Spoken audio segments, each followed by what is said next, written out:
कैसे राम कहानी है आखिर काजल लगोली रामचंद्र भाई है तैयार का हम बाटे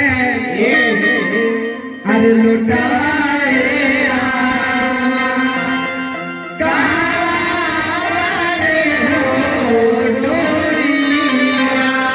अरे कैसे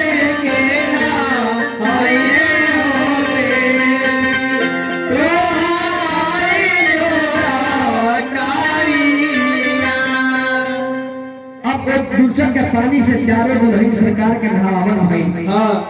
नहावन भइला के बाद बसीर जी का लड़का पैसा बामदेव जी आंगन में आवत है गुरतनी करे खातिर बड़ी ही सुंदर एगो गीत सखी लोग गावेला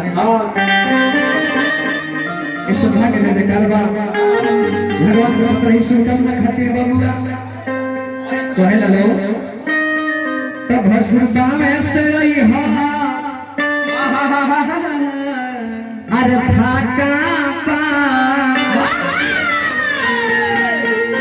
हमरा मरो में धाका बा ले आइला बटुला तू बटुली पुराना बा एही से देखी के अरे हसत जमाना बा दया जम भइल तहार चाका हमरा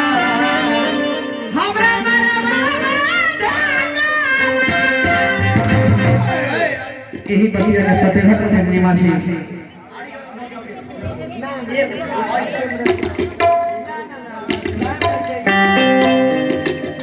चकी लोग कहता है ऐसे पटेढ़ा पटेढ़ निवासी भाजू बाबा गावत रही हो कि सजने सभा यही बतिया के हमने के यहाँ माई बहन लोग अपना सुन सकी के गावत रहा खत्म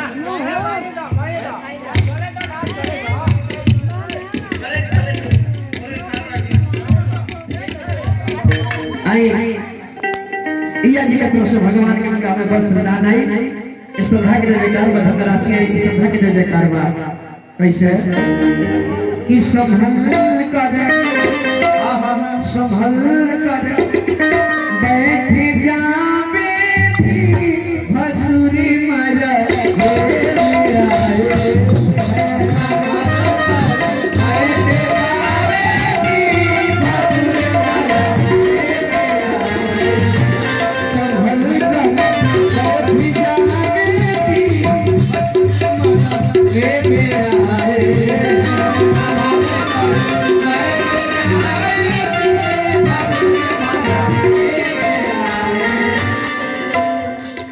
संभल कर बैठ जावे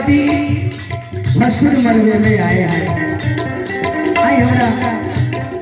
इया जी का तरफ से बड़ी रुपये का पुरस्कार बा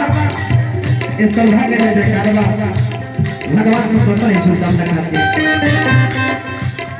लाए हैं ताली बन ताली नथिया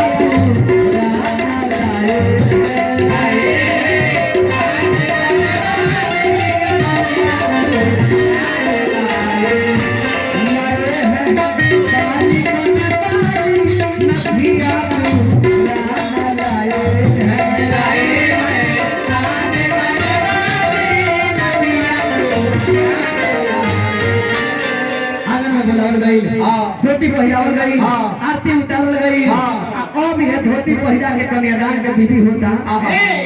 एक आदमी मात्र एकरा कार्यक्रम पर अब बेटी सीता के हाथ में हल बा राजा जनक जी जनक के भाई कृष्णवत जी आंगन में बैठल बानी दूल्हा सरकार के हाथ हाथ में रखल गइल का चारों दुल्हन सरकार चारों दूल्हा सरकार के हाथ में हाथ रखल बा कन्यादान के विधि होता कैसे जी बड़ी सुंदर गीत होता हमनी के हमारी बहन गावे ला लो कि कथी के पिरहिया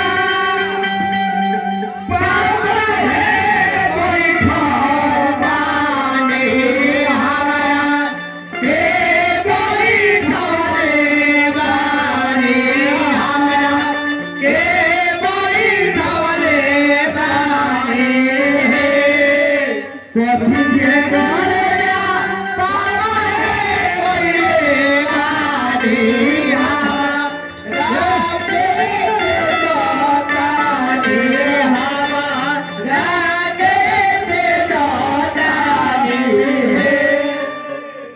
जितना देर बर्दाश्त करने का मन तो मात्र 10 मिनट हम समय ले। अरे महाराज बेटी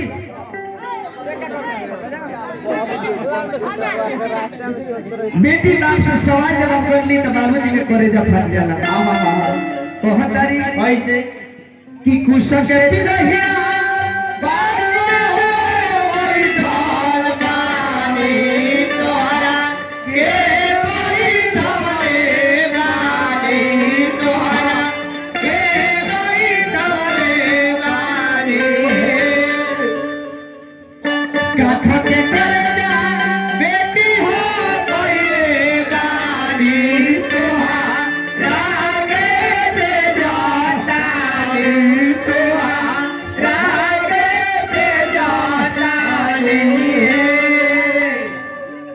हमरा प्रदीप भैया के बड़ी बड़ी पुरस्कार पेश कर के दे दे कार्यवाही। हमनी के कमाई पहले बड़ी सुंदर सुंदर गीत गावेला। कैसे कहे लगे